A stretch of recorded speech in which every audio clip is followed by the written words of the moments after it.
Hey Oasis, Pastor Caleb here. I mentioned in my sermon last Sunday that there is a textual issue going on in Luke chapter 11 at the very beginning between the modern translations of the Bible that I use, the English Standard Version, for example, the NIV, and the King James Version, and the New King James Version in particular. The Lord's Prayer, as recorded in Luke chapter 11, is truncated or shortened in the modern translations. And so if you have a King James Bible and you're seeing me read an ESV translation of Luke 11, you might be very confused. What's wrong with my Bible? Or is something wrong with his Bible? And that makes sense, right? The validity of the scriptures, their inerrancy, is critically important to us as Christian people. So I told you I just didn't have enough time to address why the differences exist between the King James versions and the modern translations during my message. And so I was going to make this video on the side to try and help explain some of those issues. So here it is. I want to get into that a little bit. Why is the King James Version so different compared to some of our modern translations? Well, it all comes down to the manuscripts that were used in order to translate the King James Bible and then the ones used to translate modern translations. The bottom line is that King James was translated in the 1500s, largely based on, almost entirely based on, the Tyndale Bible, also translated in the early 1500s.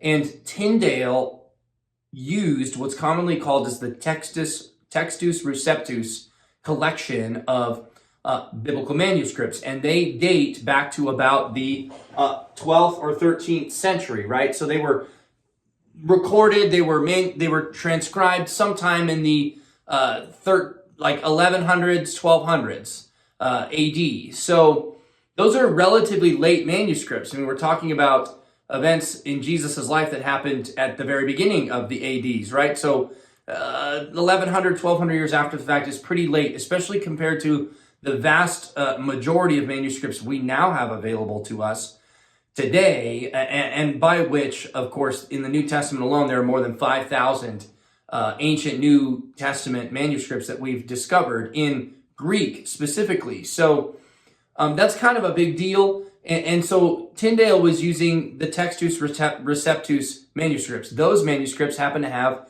in Luke 11 the Lord's Prayer, and it's recorded identically as it is in Matthew chapter 6. So nowadays, however, we have access to, for example, Papyrus 75. It's an amazing document, almost complete version of the Gospel of Luke, dating back to the 2nd century. So perhaps as early as like 150 AD. That's a whole lot closer to the events of Jesus' life than the 12th or 13th centuries, right? Well, that version, that manuscript, has this truncated or shortened version of the Lord's Prayer. In addition to that, you have something like the Codex Vaticanus, which is probably the oldest complete or mostly complete version of the Bible as a whole, collection of the Bible as a whole, that we still have in our possession. And we know it's been in the Vatican Library since at least the 15th century, right? But Tyndale and a lot of these people who were translating the King James Version, they were doing it against the will of the Catholic Church, right? So they're not going to have access to Codex Vaticanus, and they're probably not even going to want to use that, right? Because this is the season of the Protestant Reformation when all of these things are happening. So Tyndale was actually, from what I understand, martyred or killed as a heretic from the Catholic Church because of his work in Bible translations. And there's evidence to suggest that he was intentionally translating his version of the Bible in a way that differed or removed power from the Catholic Church. So there's other things at play here, right? Not just manuscript circumstances. There's also politics and religious concerns and the Protestant Reformation and all of that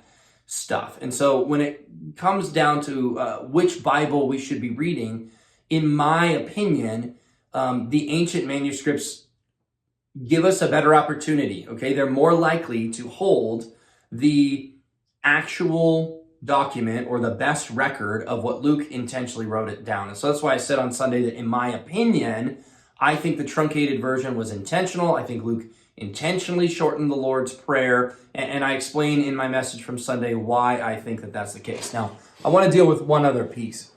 Does all this stuff mean that your translation of the Bible or your trust in the Bible should be diminished? Should you be concerned about the efficacy of the scriptures as a whole? And my simple and firm answer to that is absolutely not. Why? Well, because it's actually unbelievably remarkable, okay? Like, mind-blowingly remarkable that we have a version of Luke found in Alexandria, Papyrus 75, dating back to the 2nd century.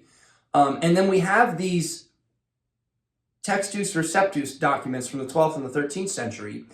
And the only things that are different between them, 1,000 years removed, okay, 1,000 years removed, are a few phrases in the Lord's Prayer.